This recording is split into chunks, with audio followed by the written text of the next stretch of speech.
Hi friends, fizzy കിച്ചൻ്റെ പുതിയൊരു എപ്പിസോഡിലേക്ക് എല്ലാവർക്കും സ്വാഗതം.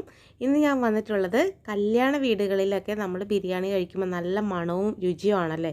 ഈ ഒരു ടേസ്റ്റ് കിട്ടാൻ വേണ്ടിയിട്ട് നമ്മൾ ചിക്കൻ കറി വെക്കുമ്പോൾ അവരൊരു പ്രത്യേക മസാലകൾ ചേർക്കുന്നുണ്ട്. അതുപോലെ തന്നെ അതിൻ്റെ പ്രിപ്പറേഷനും വ്യത്യസ്തമാണ്. അപ്പോൾ നമുക്ക് ബിരിയാണി ദം ചെയ്യുമ്പോൾ ഇതുപോലെ നമ്മുടെ ചിക്കൻ ഗ്രേവി വെച്ചിട്ട് നമ്മൾ ദം ചെയ്യുവാണെങ്കിൽ ശരിക്കും ആ ബിരിയാണി നമ്മുടെ റെസ്റ്റോറൻറ്റ് സ്റ്റൈലിലോ അല്ലെങ്കിൽ നമ്മൾ കല്യാണ വീടുകളിൽ നിന്ന് കിട്ടുന്ന ആ ഒരു മണവും രുചിയുമാണ് ഇതിന് കിട്ടുന്നത്. അപ്പോൾ നമുക്ക് നോക്കി ഇതെങ്ങനെയാണ് തയ്യാറാക്കുന്നതെന്ന്. അതിന് മുമ്പായിട്ട് ഈ ചാനൽ ഇതുവരെ സബ്സ്ക്രൈബ് ചെയ്യാത്ത കൂട്ടുകാരുണ്ടെങ്കിൽ ഒന്ന് സബ്സ്ക്രൈബ് ചെയ്യുക, തൊട്ടടുത്തുള്ള ബെല്ലൈക്കണും കൂടി ഒന്ന് ഇനേബിൾ ചെയ്ത് വയ്ക്കുക. അപ്പോൾ നമുക്ക് വീഡിയോയിലേക്ക് പോകാം. അപ്പോൾ നമ്മുടെ സ്പെഷ്യൽ മസാല തയ്യാറാക്കാം. അതിന് വേണ്ടിയിട്ട് നമുക്ക് 1.5 ടീസ്പൂണോളം മല്ലി എടുത്തിട്ടുണ്ട്, മുഴുവൻ മല്ലിയാണ്. അതിനുശേഷം ബേ ലീവ്സ് ഒരെണ്ണം എടുത്തിട്ട് ഇതുപോലെ ഒന്ന് കീറിയിട്ട് കൊടുക്കാം, ഒന്ന് പൊടിച്ചിട്ട് കൊടുക്കാം. പിന്നെ ഒരു 2 പട്ട എടുത്തിട്ട് ഇതുപോലെ ചെറിയ കഷ്ണങ്ങളായിട്ടൊന്ന് നുറുക്കിയിട്ട് കൊടുക്കുക. പിന്നെ വേണ്ടത് കരയാമ്പുമാണ്. ഒരു 5-8 കരയാമ്പു എടുത്തിട്ടുണ്ട്. അതുപോലെ തന്നെ ഏലയ്ക്ക വേണം. ഏലയ്ക്ക ഇതുപോലെ തന്നെ ഒരു 5-8 വേണം. ഇനി നമുക്ക് വേണ്ടത് സാജീരകമാണ്. അത് 1 ടീസ്പൂൺ ഇട്ട് കൊടുക്കുക. നമ്മുടെ ബിരിയാണിക്ക് നല്ല മണവും രുചിയും നൽകും ഇത് നമുക്ക് കാരവേ സീഡ് എന്ന് പറഞ്ഞിട്ട് കടയിൽ മേടിക്കാൻ കിട്ടും. അത് 1 ടീസ്പൂണോളം ഇട്ട് കൊടുക്കുക. അതുകൂടാതെ നമുക്ക് വലിയ ജീരകം 1 ടീസ്പൂൺ അത് ഇട്ട് കൊടുക്കുക. പിന്നെ വേണ്ടത് മുഴുവൻ കുരുമുളകാണ്. അതൊരു 1.5 ടീസ്പൂൺ ഇട്ട് കൊടുക്കുക. പിന്നെ നമുക്കൊരു ജാതിക്കയുടെ ഒരു അരഭാഗം അതും എടുക്കുക. ഇതെല്ലാം ചൂടാക്കാതെ ഒരു മിക്സിയുടെ ജാറിലിട്ട് നന്നായിട്ട് പൊടിച്ചെടുക്കുക. ഇപ്പോൾ 1 കിലോ ചിക്കൻ നന്നായിട്ട് കഴുകി വാരി വെച്ചേക്കുന്നതാണിത്. ഒരു മീഡിയം സൈസിലാണ് കട്ട് ചെയ്തേക്കുന്നത്. അതിലേക്ക് നമുക്കൊരു 3-4 അല്ലി വെളുത്തുള്ളിയും ഒരു ചെറിയ കഷ്ണം ഇഞ്ചിയും ചതച്ചതാണ് അത് ചേർത്ത് കൊടുക്കുക. പിന്നെ നമ്മൾ ഇതിക്ക് മുമ്പായിട്ട് സവാള കുറച്ച് നൈസായിട്ട് അരിഞ്ഞിട്ട് നമുക്ക് നന്നായിട്ടൊന്ന് ഫ്രൈ ചെയ്തെടുക്കണം. അത് ഇതിനകത്തേക്ക് ചേർത്ത് കൊടുക്കുക. ഒന്ന് ചെറുതായിട്ടൊന്ന് ക്രഷ് ചെയ്തിട്ടൊന്ന് ചേർത്ത് കൊടുക്കാം. സവാള നന്നായിട്ട് മുരിഞ്ഞതാണിത്, അത് ചേർത്ത് കൊടുക്കണം. മല്ലിയില, പുതിനയില ഇതെല്ലാം ചേർത്ത് കൊടുക്കുക, പൊടിയായി അരിഞ്ഞത്. ഇതിലേക്ക് നമുക്ക് 1/2 ടീസ്പൂൺ മഞ്ഞൾപ്പൊടി ഇട്ട് കൊടുക്കുക. അതുപോലെ 1 ടീസ്പൂൺ മുളക് പൊടി ഇട്ട് കൊടുക്കുക.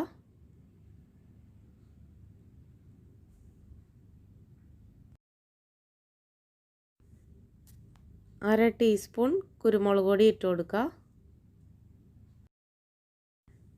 നമ്മൾ പൊടിച്ചു വെച്ച മസാലപ്പൊടി അത് 2 ടീസ്പൂൺ ഇട്ട് കൊടുക്കുക. ഒരു അരമുറി നാരങ്ങ പിഴിഞ്ഞു കൊടുക്കുക.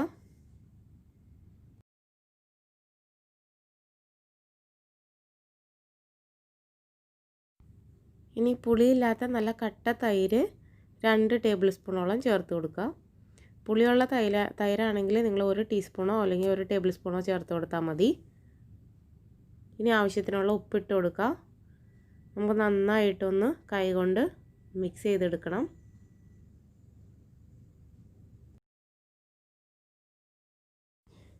ഇനി 2 പച്ചമുളക് ഇതുപോലെ നീളത്തിൽ അരിഞ്ഞത് ചേർത്ത് കൊടുക്കാം. പിന്നെ നമുക്ക് വേണ്ടത് കുറച്ച് പുതിനയിലയും കൂടി ചേർത്ത് കൊടുക്കുക. അതിനുശേഷം നന്നായിട്ട് ഒന്നും കൂടി മിക്സ് ചെയ്ത് കൊടുക്കുക. എന്നിട്ട് ഇത് 1 മണിക്കൂർ ഒന്ന് റെസ്റ്റ് ചെയ്യാൻ വേണ്ടിയിട്ട് മാറ്റി വയ്ക്കുക.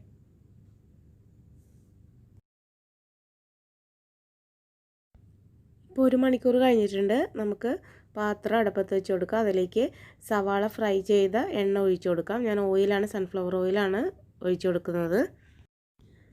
ഇതിലേക്ക് നമുക്ക് ചിക്കൻ ഇട്ട് കൊടുക്കാം.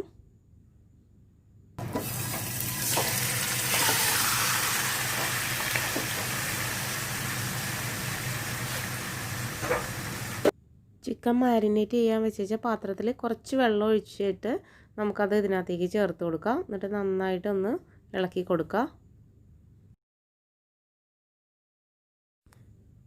ഇനി നമുക്കിതൊന്ന് മൂടി വെച്ചിട്ട് ഹൈ ഫ്ലെയിമിൽ നമുക്കൊന്ന് വേവിച്ചെടുക്കാം.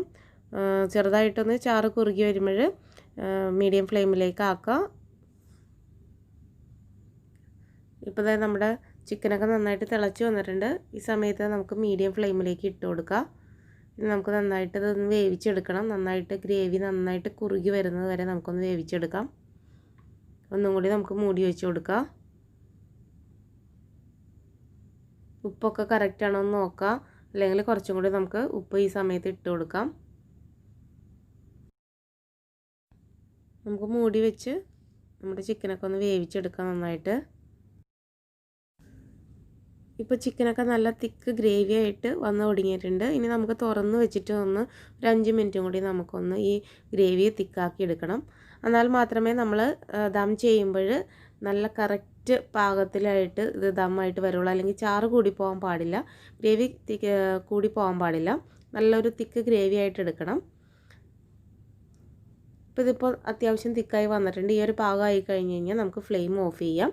ഇനി നമുക്ക് നമ്മൾ ദമ്മിടേണ്ട പാത്രത്തിലേക്ക് ചിക്കൻ ഇട്ട് കൊടുക്കുക. അതിന് മുകളിലേക്ക് റൈസും നെയ്യും ഒക്കെ ഇട്ട് കൊടുത്ത് പുതിനയിലയും മല്ലിയിലയൊക്കെ ഇട്ട് കൊടുത്ത് നമുക്കൊരു അരമണിക്കൂറോളം ദം ചെയ്ത് എടുത്തു കഴിഞ്ഞാൽ നല്ല മണവും രുചിയുമുള്ള നല്ല അടിപൊളി ബിരിയാണി നമുക്ക് തയ്യാറാക്കി എടുക്കാൻ പറ്റും.